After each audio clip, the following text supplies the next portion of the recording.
좌로나 우로나 치우치지 않는 삶 이런 제목으로 우리 사무엘상 8장 10절에서 22절 말씀을 함께 나누려고 합니다. 요즘 시대에는 사람들이 극단적으로 대립하는 경우들을 자주 봅니다. 작은 이슈를 하나를 놓고도 사람들이 얼마나 생각이 다른지 정상적인 생각을 하는가 싶을 정도로 과격하게 대립하는 경우를 자주 봅니다. 이렇게 사람들이 극단적인 생각을 하고 또 극단적으로 치우치는 데는 이 SNS의 알고리즘의 영향이 큰 것 같습니다. 알고리즘은 어떤 사람이 몇 번 어떤 자료를 찾아보면 그 자료와 비슷한 자료들을 계속 가져다 주죠. 그래서 그 사람이 그쪽으로만 생각하는 쪽으로만 생각하도록 만들고 더 깊이 자기 확신에 빠지도록 만드는 것입니다.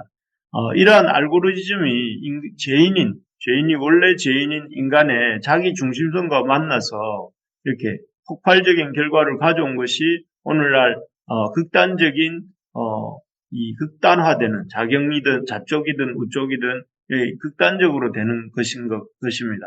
참으로 우리는 이런 시대 속에서 기억해야 될 말씀이 모세가 죽은 뒤 하나님께서 그 뒤를 이은 여호수아에게 주셨던 말씀입니다. 여호수아서 1장 7절 말씀인데요. 오직 강하고 극히 담대하여 나의 종 모세가 내게 명령한 이 율법을 다 지켜 행하고 우로나 좌로나 치우치지 말라. 그리하면 어디로 가든지 형통하리니. 이런 말씀을 주셨는데요. 여기서 우로나 좌로나 치우치지 말라는 이 말씀이 참 하나님의 말씀을 잘 마음에 새길 필요가 있는 것 같습니다. 그래서 오늘 본문을 보면 자신들의 생각과 욕심에 빠져서 하나님을 버리고 인간왕을 구하는 이 이스라엘 백성들의 모습이 나옵니다. 이들은 어떻게 하다가 하나님을 버리고 하나님이 그들의 왕이셨는데 그 왕이신 하나님이 다스리는 다스림을 버리고 인간왕을 구하고 있는지, 인간왕의 통치를 구하고 있는지를 살펴보기를 원합니다. 이들의 이런 잘못된 결정, 왕이신 하나님을 버리고 인간왕을 구하는 이 잘못된 선택을 우리가 반복하지 않으려면 왜 이들이 이렇게 선택하였고 그 결과가 어떻게 되었는지를 생각해 보면서 우리가 그런 전철을 대밟지 않기를 소망합니다. 먼저 이스라엘이 어떻게 하나님을 버리고 인간왕을 구하게 되었는가를 생각해 보면 먼저는 그들이 하나님을 버리고 인간왕을 구하게 된 이유는 하나님이 아닌 인간왕을 통해서 그들이 편해지고 싶었던 욕망 때문이었습니다. 여기 20절을 보시면 그들이 인간왕을 구하는 이유에 대해서 말을 하고 있는데요. 우리도 일반과 같이 되어 우리 왕이 우리를 다스리며 우리 앞에 나가서 우리의 싸움을 싸워야 할 것이니이다 라고 되어 있습니다. 그래서 여기에서 보면 그들이 인간왕이 필요한 이유는 자신들을 대신해서 전장터에 나가서 싸워줄 그런 존재가 필요하기 때문이다. 이렇게 요구하고 있는 것을 보게 됩니다. 그래서 자신들은 그 힘든 전장터에 나서지 않고 또 자신들을 대신해서 전장터에 나가서 싸워줄 수 있는 그 싸움을 대신해 줄 수 있는 그런 존재가 필요하기 때문에 왕을 세워달라 이렇게 말을 하는 것이죠. 한마디로 자기들이 좀 편하고 싶다는 것입니다. 두 번째로는 이들이 왕을 구하는 이유를 그 구절의 앞부분에서 볼 수 있는데 우리도 다른 나라들 같이 되어라고 되어 있죠. 20절에 보면 우리도 열방과 같이 되어라고 되어 있죠. 다른 나라들 같이 되도록 당시 주변 나라들이 다 이런 인간 왕이 다스리는 그런 세속적 국가들이었는데 이런 국가들처럼 자신들도 우리 왕을 갖고 싶다 이렇게 말씀합니다. 그래서 이들이 왕을 구하는 이유는 어떤 하나님이 백성으로서 하나님의 말씀의 기준을 가지고 말씀의 기준을 가지고 선택한 결과가 아니고 세상 나라들 같이 그 당시의 시류를 따라서 또 그 트렌드를 따라서 세상 다른 나라들처럼 우리에게도 왕을 허락해 달라 이렇게 말을 하고 있는 것입니다. 깊이 생각한 것이라기보다는 주변 나라들이 왕이 있는 주변 나라들이 더 일사불란하게 움직이는 것 같고 더 인간 왕들을 통해서 더 이렇게 잘 사는 것 같다 이렇게 생각한 것 같습니다. 세 번째로 보면 이스라엘이 왕을 구하는 이유는 이게 어떻게 보면 진정한 이유일 수 있겠는데요. 하나님이 자신들의 왕이심을 인정하지 못해서 그렇다는 것입니다. 사실 이스라엘은 왕이 없는 것이 아니지 않습니까? 하나님은 일찍부터 이스라엘의 왕으로서 이스라엘을 다스리셨습니다. 그래서 이스라엘의 그 수많은 오래된 역사 속에서 이스라엘을 보호하시고 또 외적들의 침입에서 구원하시고 또 이스라엘 백성들을 먹이시고 입히시고 이렇게 하시지 않았습니까? 그런데 이렇게 오랫동안 자신들을 왕이 되셔서 자신들을 지키시고 보호하시고 인도하신 그 이스라엘 그 하나님을 왕으로 인정하지 못하고 계속해서 다른 존재를 이 왕으로 구하고 있는 것입니다.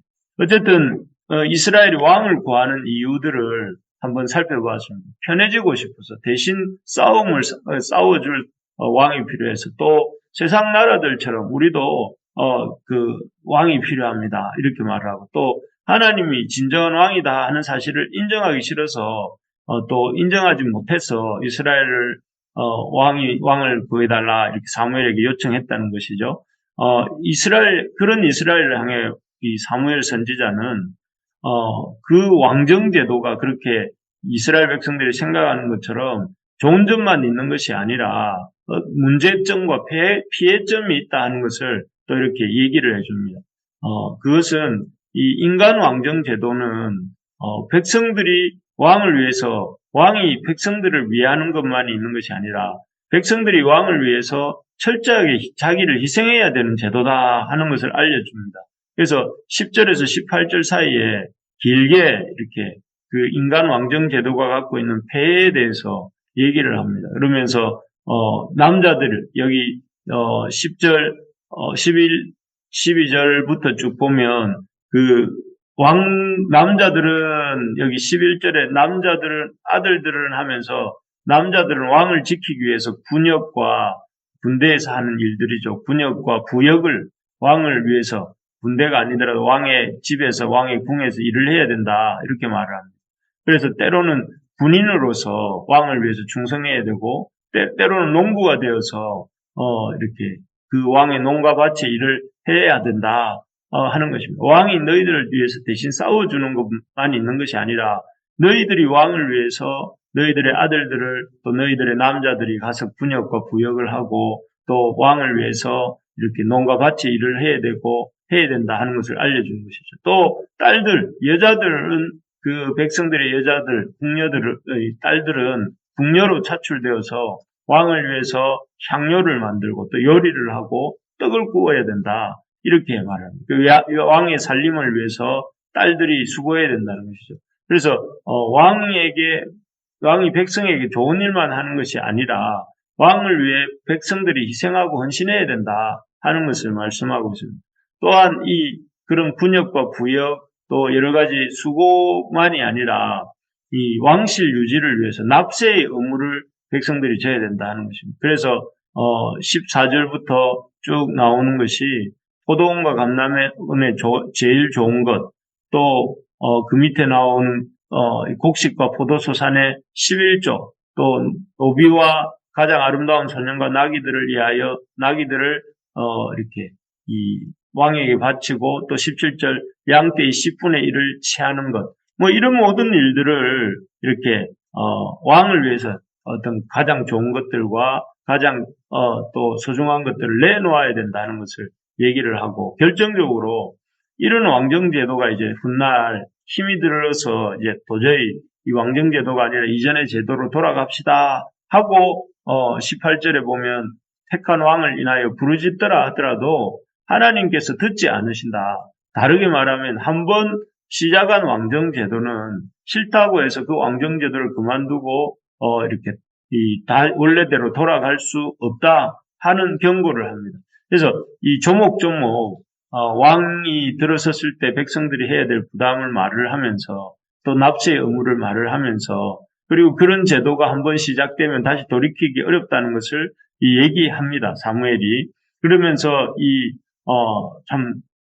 지금 이런 하나님의 백성으로서 살아가는 것이 얼마나 귀한 것을 깨닫기를 원했던 것 같습니다. 하지만 이런 사무엘의 설득은 이스라엘 백성이 전혀 귀담아 듣지 않죠.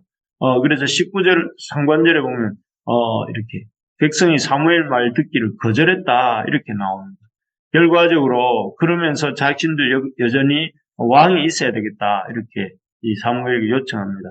정말 이 참 안타까운 모습이라 할 수 있습니다.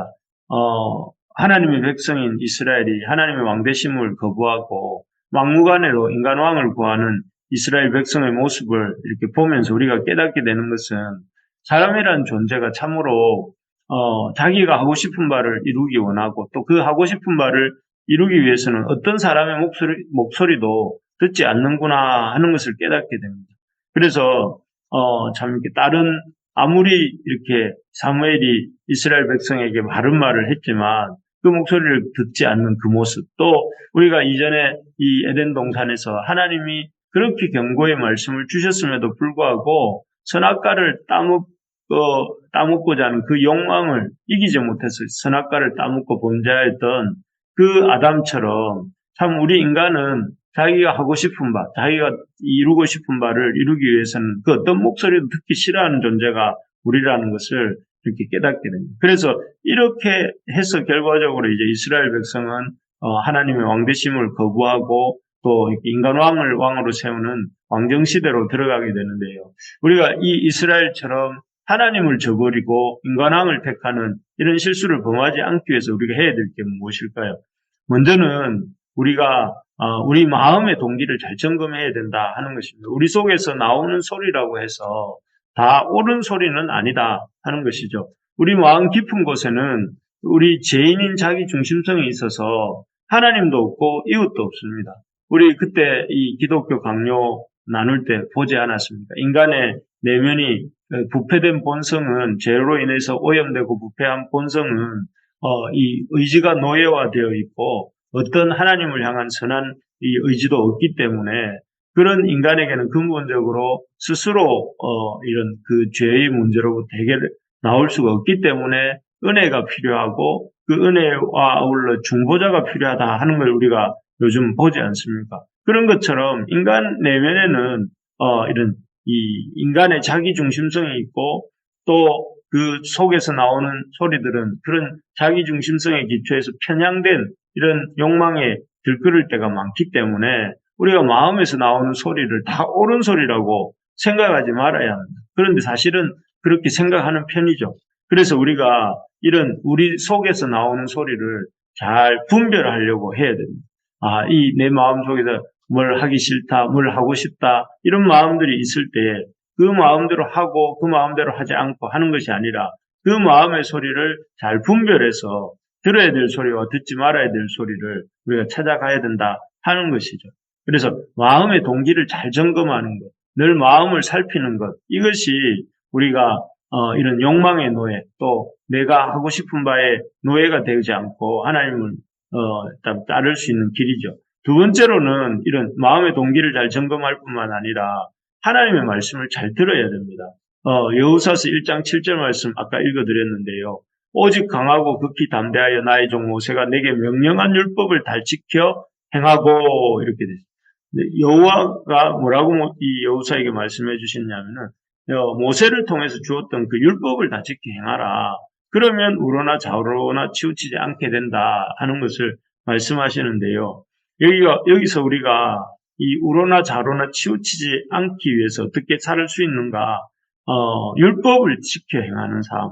그래서 이 말씀을 이 여호수아가 잘 듣고 지킵니다. 그래서 그는 말씀대로 이렇게 살지요. 그래서 말씀하실 때에 그 요단강도 이렇게 믿음으로 건너고 또 여리고 성도 믿음으로 이렇게 돌면서 무너뜨리게 되고 태양을 멈추게 하라고 하나님께 기도도 합니다. 그 결과 여호수아는 가나안 땅 정복 전쟁을 아주 성공적으로 이렇게 마무리할 수 있었죠. 그렇습니다. 우리가 이 땅에서 자기 중심성에 종노릇하지 않고 또 하나님 앞에서 좌로나 우로나 치우치지 않고 살아갈 수 있는 길은 무엇입니까? 우리의 마음을 잘 살피는 일, 날마다 하나님 말씀을 통해서 우리가 우리의 갈 길을 나아가는 일인 것입니다. 그래서 여러분 욕망의 시대, 욕망이 들끓고 그런 욕망이 들끓음을 아주 인간의 자유라고 생각하면서 이런 정말 왕이 없어서 자기 소견에 옳은 대로 살았던 그 사사시대처럼 흘러가고 있는 이 시대 속에서 우리가 어떻게 자로나 우러나 치우치지 않는 삶을 살 수가 있습니까? 그것은 바로 우리의 욕망대로 살지 않고 하나님 말씀대로 사는 것이다 하는 것을 생각해 보면서 우리가 오늘 하루도 이번 한 주간도 내 생각대로가 아니라 내 욕심대로가 아니라 하나님의 말씀을 또 기억하고 또 그 말씀 붙들고 살아가는 오늘 우리의 삶이 되기를 간절히 소망합니다.